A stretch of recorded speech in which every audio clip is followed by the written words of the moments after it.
This is an art attack. This is an art attack. This is Art Attack.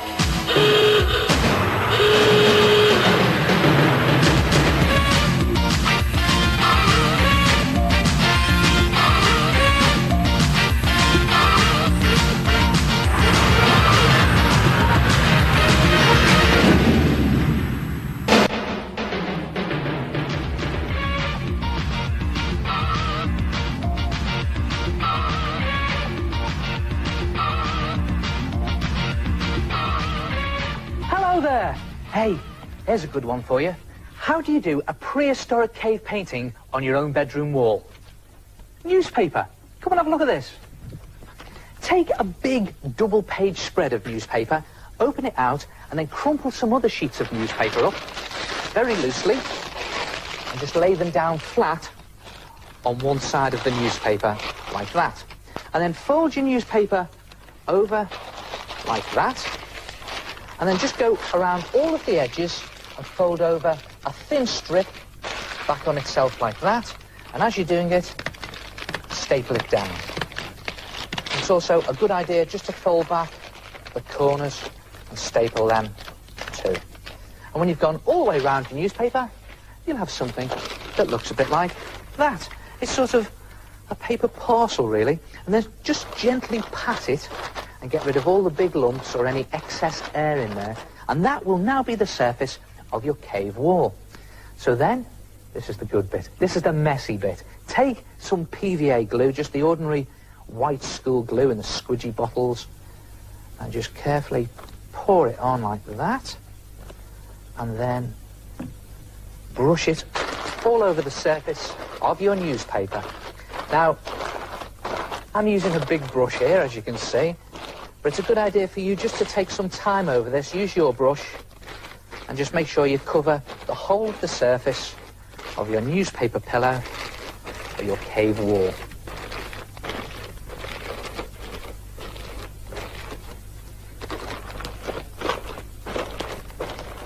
And when you've completely covered the surface of your cave, just take some sand.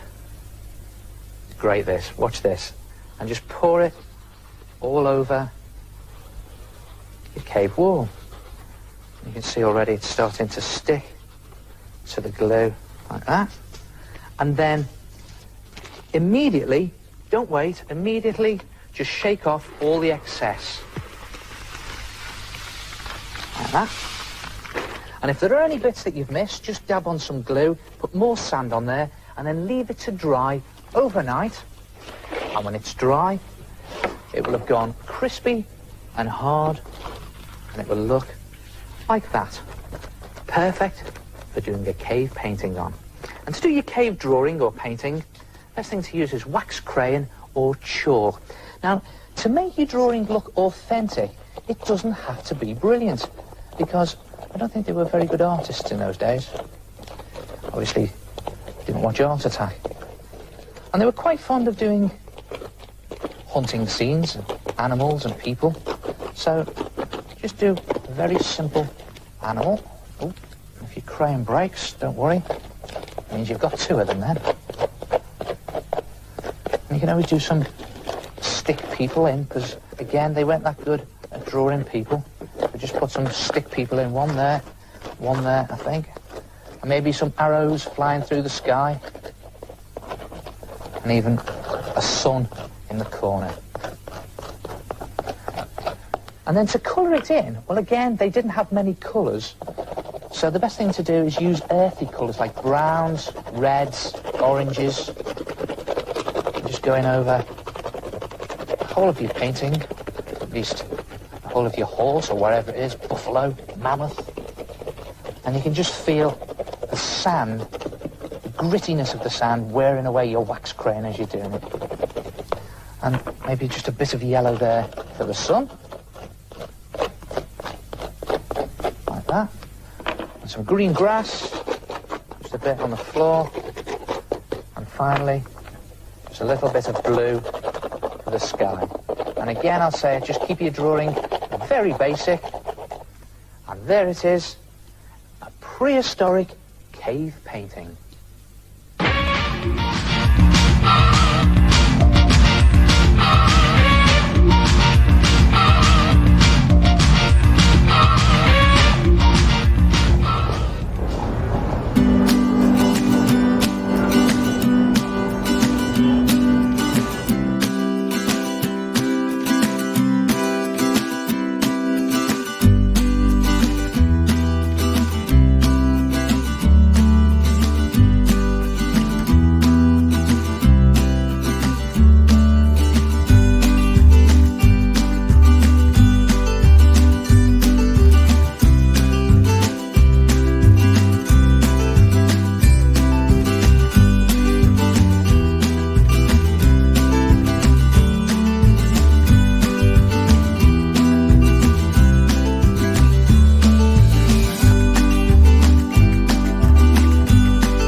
catastrophe. Oh, really? How do you turn a quick doodle like this on an old scrap piece of paper into a work of art with a doodle frame? Take a piece of paper that's roughly twice the size of your doodle and a different colour, and then place your doodle roughly in the middle of the paper. And the great thing about this is you don't have to be precise. And then just put a dot on each of the four corners of your doodle on the backing paper, like that, and then draw a box from each of the dots to the four corners. And again, doesn't have to be precise. This is just a guide mark. And then take a pair of scissors and just snip out each of those boxes. Let's just see if you can guess what it is I'm doing here. Again, you don't have to be accurate with this. And let's face it, nothing on Art Attack ever is it? There it is. I like doing things rough like this. Now at this point, I've got a piece of paper like that with four flaps on it. And it doesn't matter about these marks, because what I'm going to do is I'm going to take a felt pen or coloured pencil that's the same colour as your paper, but a bit darker, and just draw some squiggles going backwards and forwards across each of the flaps.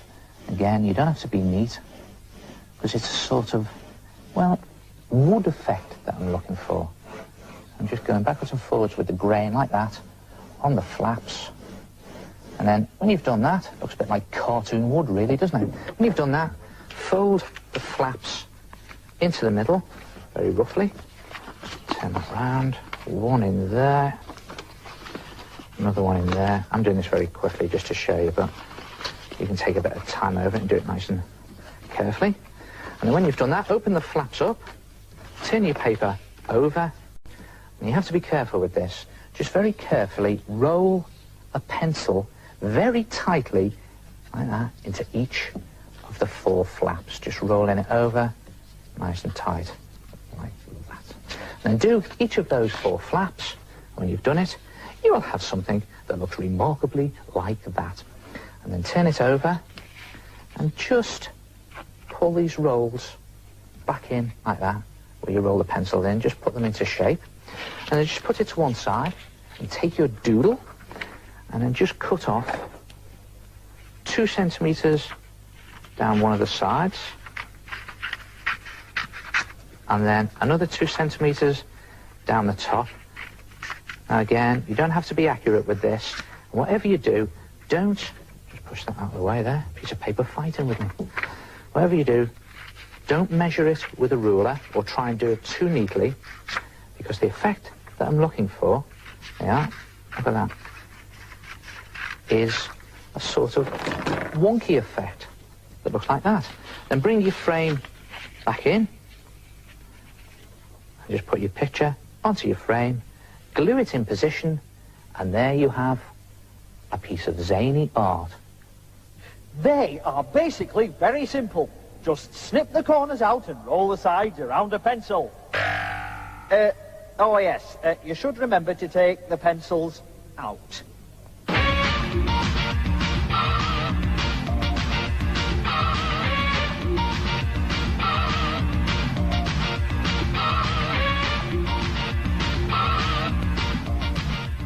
My name is Kate, and I have drawn a picture of a vase in charcoal. Hello, I am Lee. This is my picture of Puffin, and around the edges I smudged in the charcoal.